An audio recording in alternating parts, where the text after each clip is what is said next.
Hello everyone, PallyTime here, and welcome to the 2021 A through Z playthrough in Heroes of the Storm. Over the next several months, we're going to be taking a look at every character in the game, all the way from Abathur to Tazdingo, and every character in the middle. If you've never seen our A through Z playthrough before, this isn't so much about guides for the character, although I am going to be going over builds. It's more about fun factoids about the history of the character's development, where they started out with, where they are now, and everything in between.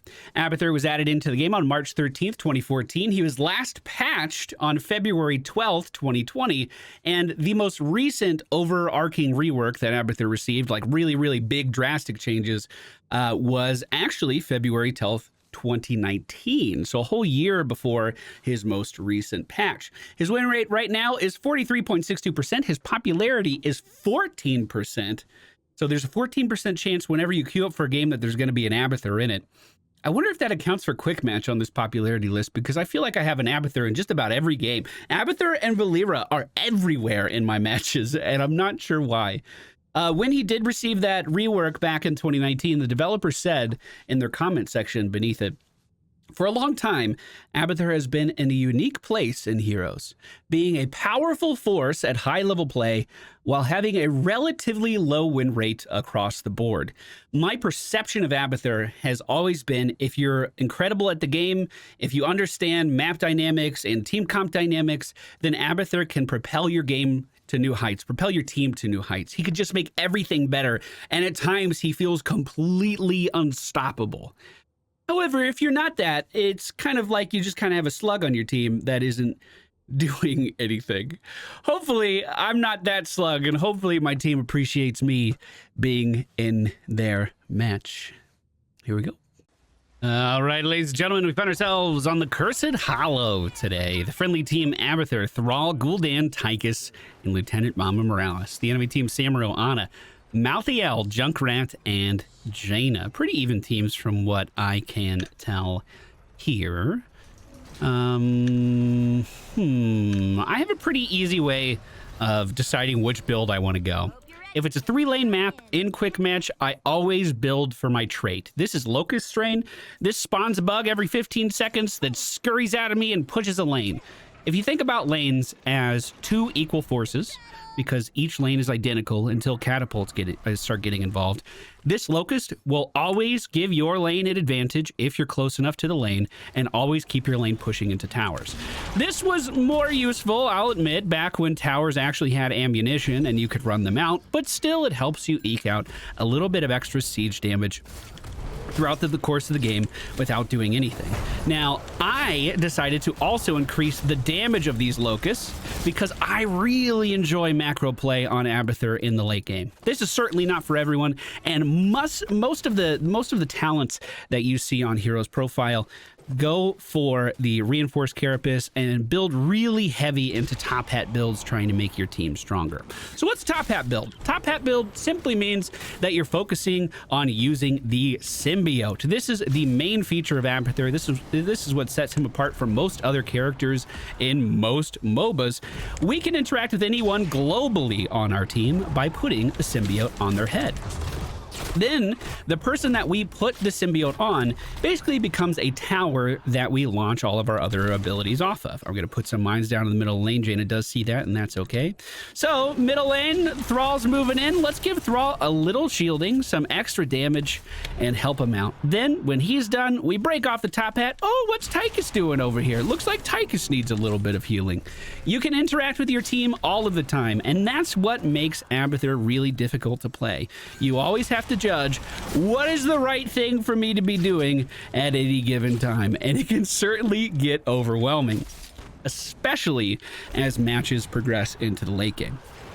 Thrall once again looking like he's a little far forward. Let's go ahead and top hat him one more time. So our abilities while we have the top hat active are a stab, which is a straight line skill shot on our Q. Our W ability is a burst, an explosion around whoever has the top hat. And then our E ability just replaces the shield. Historically on Abathur, before his rework, this shield had a 12-second cooldown. So the most optimal way to play Abathur was, unfortunately, putting the shield on a target, then dropping your top hat altogether, putting your top hat back on the same target, and then shielding again. It was really tedious. It didn't feel super satisfying to play, and I'm glad that those days are mostly behind us. Now, even though I'm not going for a top hat focus build, I still did grab those attack speed increases at level 4 with Adrenal Overload, especially with this team with Tychus and Thrall. These guys can attack so fast with this attack speed increase that hopefully they'll be able to shred down any adversary that gets in front of them. Nice pickup from Tychus in the bottom lane, and with that, I'm going to start to move forward. One of Abathur's strengths is that he is everywhere and nowhere at the same time, so I'm just going to move up a little bit here, keep my minions pushing the lane. I'm kind of out of range for mines to go up there, but hey, that's okay. It looks like we picked up the first objective, no problem. Tychus is getting ganked by... Ooh, that's actually so much closer than I thought that was going to be. Getting ganked by Mouthiel. He was really far forward there. Didn't quite make it out, but still, that was pretty okay. Now, unfortunately for me, in order to really get my build online, we have to make it to the end of the game. That is not always guaranteed. If we can make it to level 20, though, I am going to be doing a lot on the map. I'm going to be causing a lot of problems for this enemy team. So Abathur actually inspired, it seems, a hero inside League of Legends that can also interact with characters the same way, but I haven't seen anything similar in Dota or any other MOBA that I've played.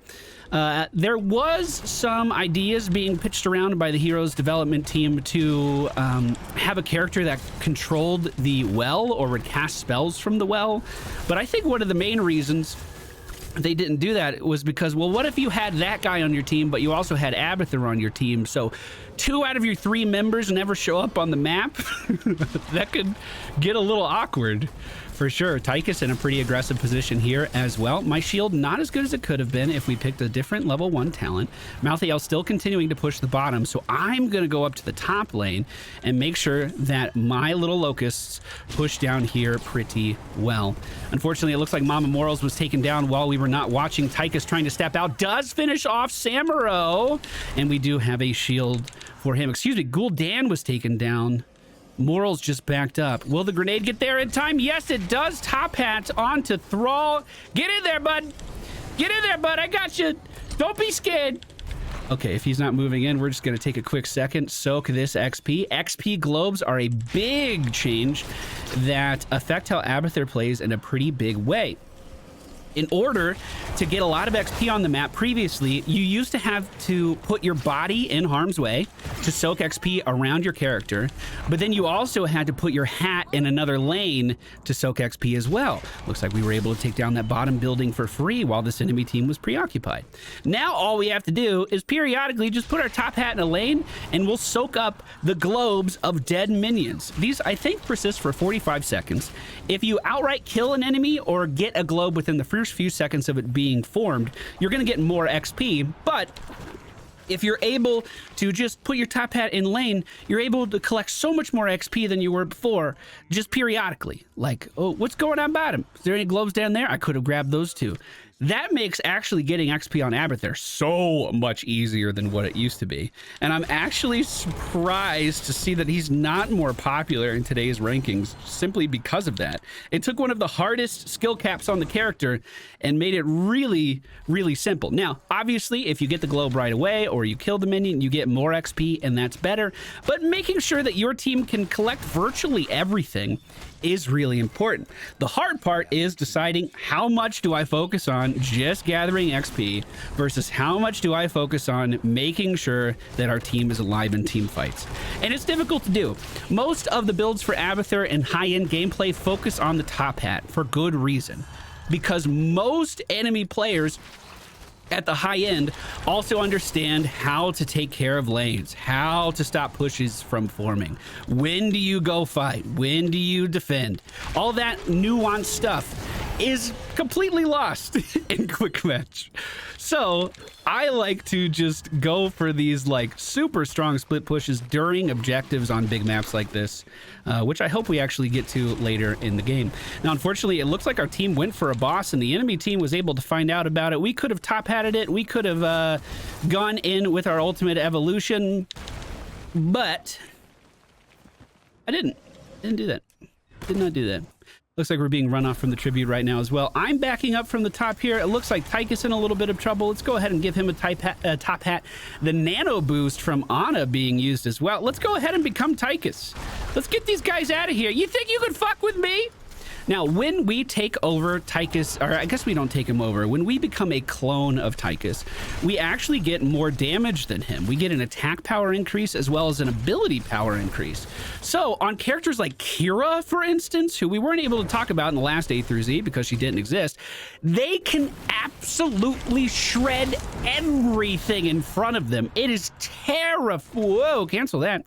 It is terrifying how much damage a Kira Abathur clone could do. And there's some other really good examples like Zeratul. Usually really bursty assassins benefit super well from it. Now, unfortunately, my heroic ability is on cooldown, 45 seconds until we're going to be able to make another clone. I'm moving to middle just to make sure that I keep pressure on this lane while stuff is going on here. We did last see Samuro in the bottom of the map, so he's at least a little ways away, but likely making his way up right now. Thrall seems to be doing a pretty good job of zoning these guys back, and Mama Morals with Gul'dan are sustaining really well in this fight. In the meantime, Morals does have some aggro on her right now, so we're going to top hat her immediately just to help her stay alive. Tyke is taking good care of her as well.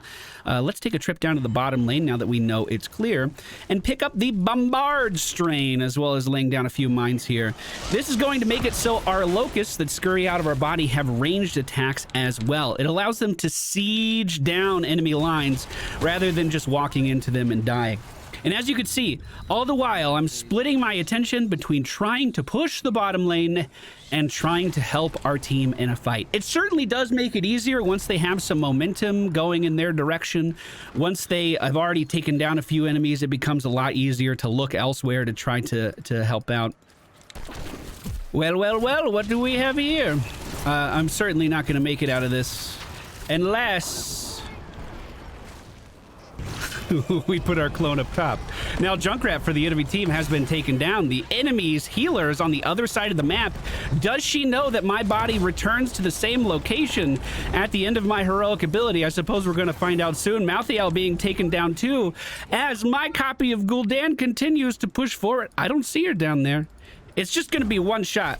Yeah, okay. You'd be surprised how many people mistake the ultimate evolution animation for just burrowing away with the deep tunnel.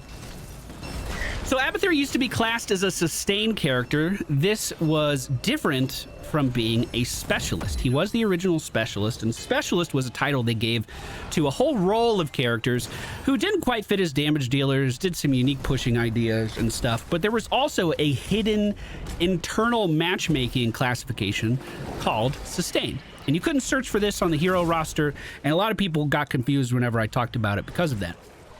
But what it was a sub-classification of characters that couldn't really heal, but did apply healing to their team.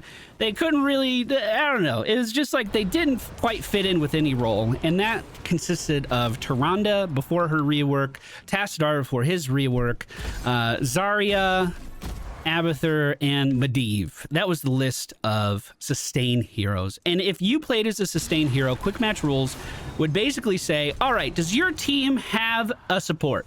If the answer was yes, you were totally fine. If your team didn't have a support, then you were going to be placed into a match with a sustain character on the enemy team as well. And what this actually meant was there were so many Abathur mirror matches for so long. Basically, if you played Abathur, you were almost guaranteed to, beautiful damage, almost guaranteed to fight another Abathur. And I might be exaggerating a little bit with that.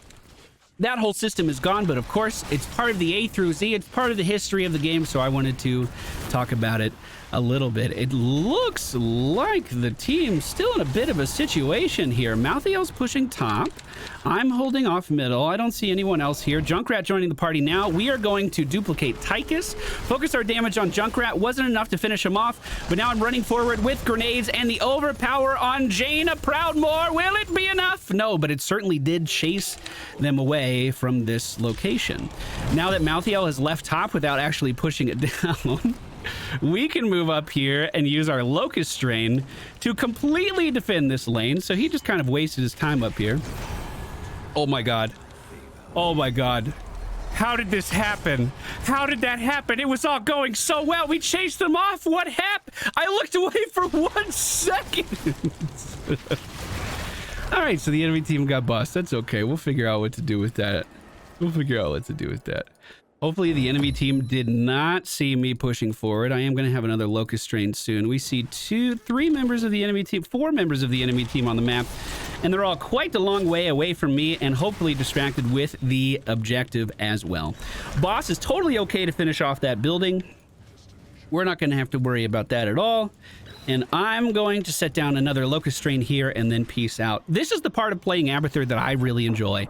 The risk versus reward. You need to get this locust strain out on the map if you're speccing into the trait of your character. However, that is also when you are the most vulnerable by a long shot. So you have to decide, when is it worth it for me to do this incredible siege, and when should I play a little bit safer? This enemy team is still continuing to push the bottom of the map right now. Thrall coming in for a flank. I'll duplicate Thrall here. And I'm going to run at Anna, trying to get her out of this situation. Doesn't matter if I kill her. All that matters is I zone her out of here, and it's actually looking pretty well. If I can keep her busy, my team can pick off the rest of her team, and that's all I need to do. That's my only job here. As soon as this ends, I'm going to keep up the pressure on the top lane with a quick burrow right up here into another locust strain, and hopefully get this pushing right back into that enemy team's building relatively quickly. Unfortunately, my team being taken down once again. The tribute is available. I'm not going to be able to get to it in time. However, this is looking pretty good. Let's make sure we reinforce these guys. I did go for the AoE shield talent at level 7, so there is a good chance that we could get that building if no one showed up to it. We see Samuro moving for the objective now. I'm going to go ahead and top hat our Gul'dan, who got himself into a lot of trouble here. The enemy team actually going for boss, and he intercepted it. Our shield's keeping him alive for a short time, but it's not going to be enough, and that's a pretty big staggered death there. Let me go ahead and gather the XP in the bottom. Malthael did defend our push up top, and Jaina down here. We can kill this off pretty quick with a locust strain. So the enemy team does have their first objective. Level 20 is upon us. I'm going to pick up the locust nests, and I'm going to move back because she's moving forward. Thrall is the first to rejoin us on the front lines here. I can defend this building and save a little bit of time. That boss is going to be a big problem, but again, that boss is also probably going to pull the attention of the enemy team away from an area that I can split push. So let's start working on that. Thrall should definitely go defend. I'm going to call for him to retreat. I'm going to put down my little locust nest here. This will periodically spawn my trait on the ground without me having to be there, so it can push quite well. The enemy team moving in up top. That tower's not going to be able to protect Morals very long. The ultimate of Malthael in place as well. I'm trying to keep her alive. Nice use of the medivac to dodge some damage there. And now I'm going to scoot this way, and I'm going to use my locust strain, and then we'll go back to helping. Thrall chasing someone down right now. We are going to make a copy of Thrall. Root after. Unfortunately missed the root a little bit. Samuro moving forward though. Can we do some damage to him? No, we cannot. Taken out immediately. But all in all, that was still pretty okay. Samuro moving up on Gul'dan. We're going to be able to protect him. The boss is moving towards our base currently. I'm going to continue to put pressure on bottom. I'm on Thrall, trying to keep him alive as the damage is moving out. Gul'dan's Fear is going to push Jaina directly into him, and we can finish her off no problem. Boss is on the core. Now it's my job to start shielding the core again to make sure it doesn't take too much damage. I did not go Mule this game because I wanted to have those AoE heals, those AoE shields. If we did go for Mule, we would be able to heal that back up. The core at 69% giggity. That's all we need. That's okay. Samuro missing, so this is pretty dangerous. I want to make a hole for me to scurry through the bottom lane at. So I'm going to try to kill this wall. He's not showing on the map. This is pretty risky. I'm going to disappear right now because I was the only one really showing pushed up, and I think he's going to come for me. What we can do is place a mine kind of off to the side of the lane, and we can use this mine for vision if we ever want to burrow back to that location. We can also do some really fun stuff with this trait build that involves taking enemy camps and stuff, because you can actually solo camps fairly easily with this setup. Unfortunately, not too many camps on this particular map. Balthiel did respond to some of our aggression down there. We've generated 20,000 XP for our team, 26,000 hero damage as well. We certainly could do a lot more hero damage if we swapped out our build, but I just absolutely love this play style of trying to be everywhere on the map. I think it's super fun. I put some mines underneath the siege giants that are pushing the top lane right now. I see Tychus really far forward. We're going to become Tychus. Become the Tychus. Lots of damage on Ana here. We're going to overpower and walk towards her. That's taken down, and we actually got Balthiel to use his ultimate on me. That is fantastic news. Not sure where the real Samuro is right now, but I am going to put my top hat on. Actually, I'm going to start moving towards this. They're doing fine. They're doing fine. They're doing fine. I'm watching them this time. Let's mine this up pretty heavily. They're still fighting. I got you, bud. I got you. Beautiful. And then we'll pick up this curse as soon as it spawns. Look at that. Abathur is always watching. He's always everywhere. Let me show you what taking a camp looks like on our little slug. We can walk right in here, summon in our extra locusts, and then they basically do all the work for us. It's not that complicated at all. But this is freeing up our team, who's also taking boss right now. They don't have to worry about taking this. We're keeping the pressure on the map for them. Now that the enemy team's mercenary camp has kind of broken through the line here a little bit, we'll make sure this is shielded. We'll put some mines down on the catapults there.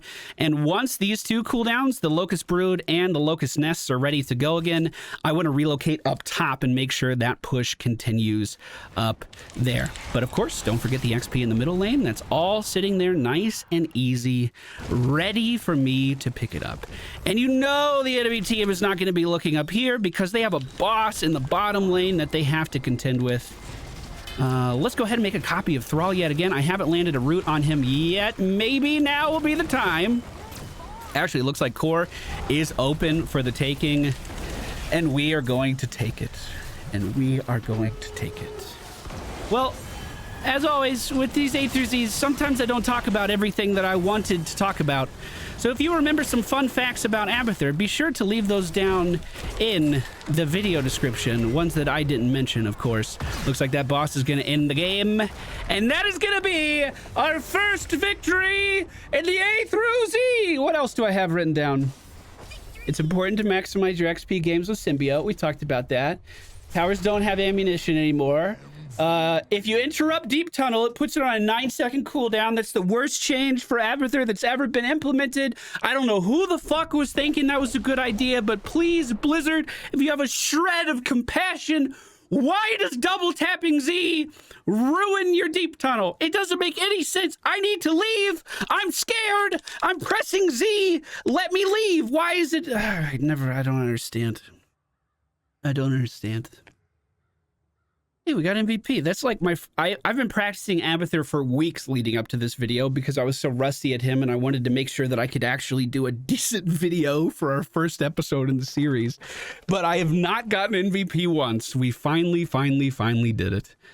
The talents I used in today's video were Survival Instincts, Into Adrenal Overload, Network Carapace, Ultimate Evolution, Bombard Strain, Locust Brood, and Locust Nest. And I want to reiterate that this is a kind of old school way of thinking about Abathur as this split pushing kind of monster.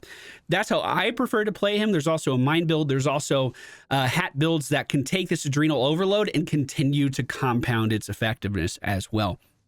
Most people play with just a hat build, but I can't get enough of split pushing, dude. You guys know how much I love macro play, and 25,000 XP contribution feels pretty good at the end of the day. One thing I want to talk about before we leave, we briefly mentioned it during the match. Mule is such a cool talent, and Abathur is the only one that still holds on to it.